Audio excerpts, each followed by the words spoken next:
Morning, my dear students. Today we are going to see the topic about alternate building materials in construction. This presentation will highly help you in doing final year projects so that you can come to know what type of building materials can be reused or recycled so that your project can be in a sustainable manner. As you all know, I am Dr. K.S. Elango, Associate Professor, KPR Institute of Engineering Technology. Now we can move on to the presentation.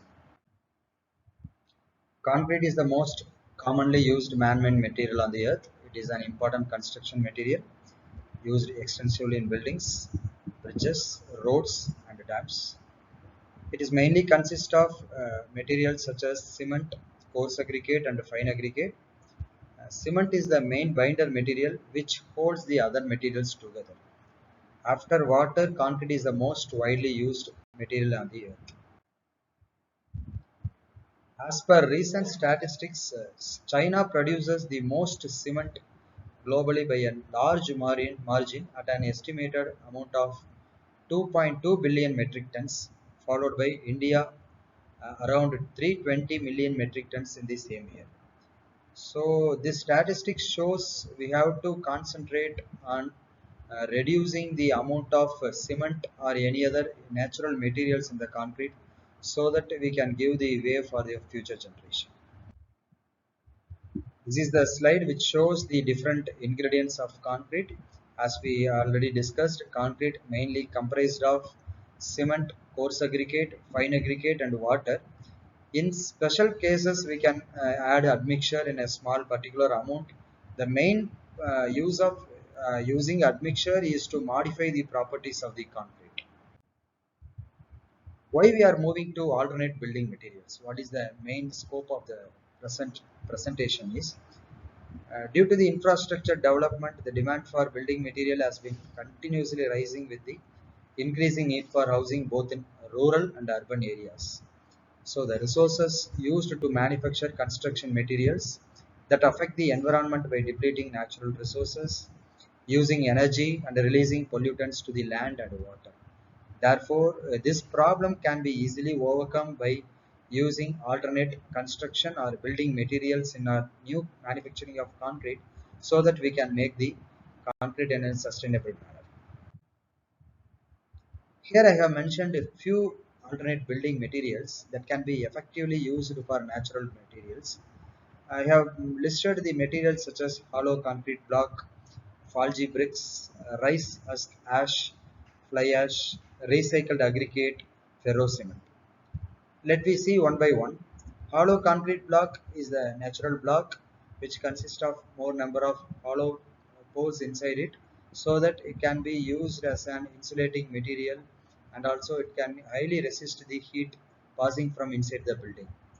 For hollow concrete blocks, we can use many materials like fly ash and other cementitious materials that can highly reduce the consumption of natural resources.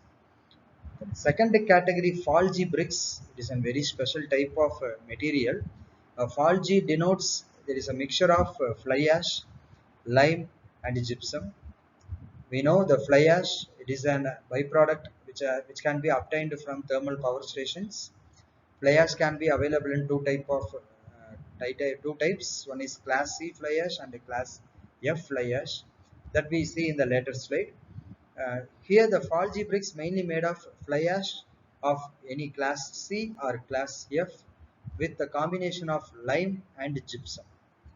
Here the lime can be, we can take naturally available lime, and the gypsum, here the gypsum can be of byproduct material which is a phospho gypsum which can be obtained from phospho fertilizer factories.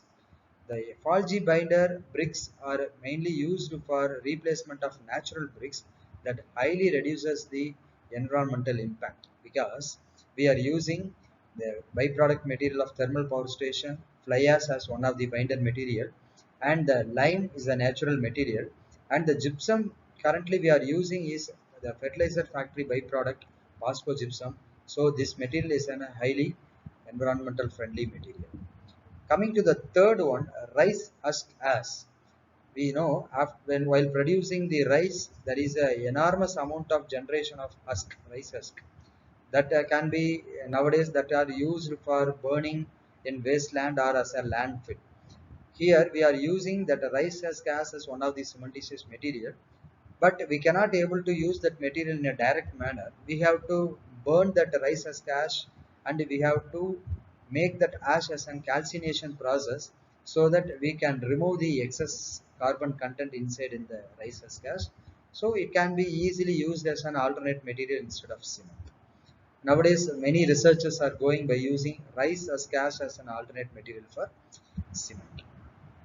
Next, when there is a recycled aggregate, fly ash, already we have seen there are two types of fly ash, class C and class F.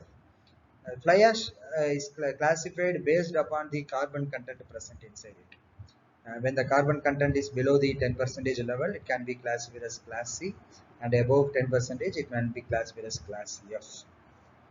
The perfect example for Class C fly ash is our uh, Neyveli thermal power station fly ash, and the Class F fly ash is an example of Mettur thermal power station fly ash. We can use the fly ash for improvement of strength and also durability properties.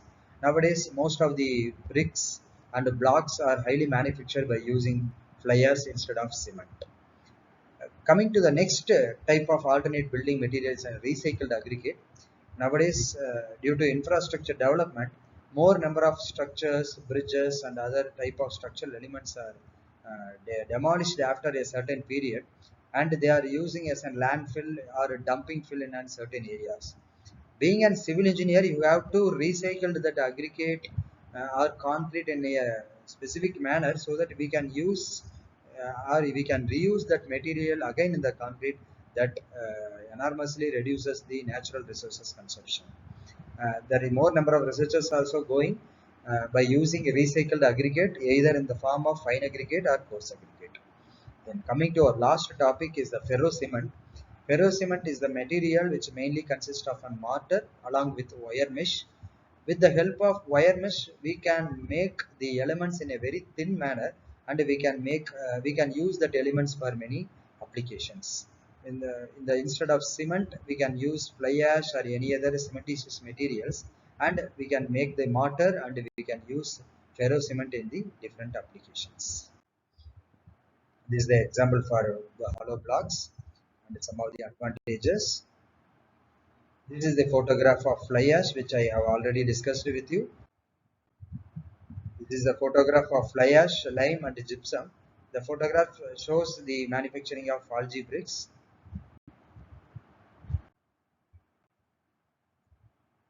Coming to our conclusion, your project or being an engineer, your scope of view should be in the three type of suggestions. One should be reduce, reuse and recycle.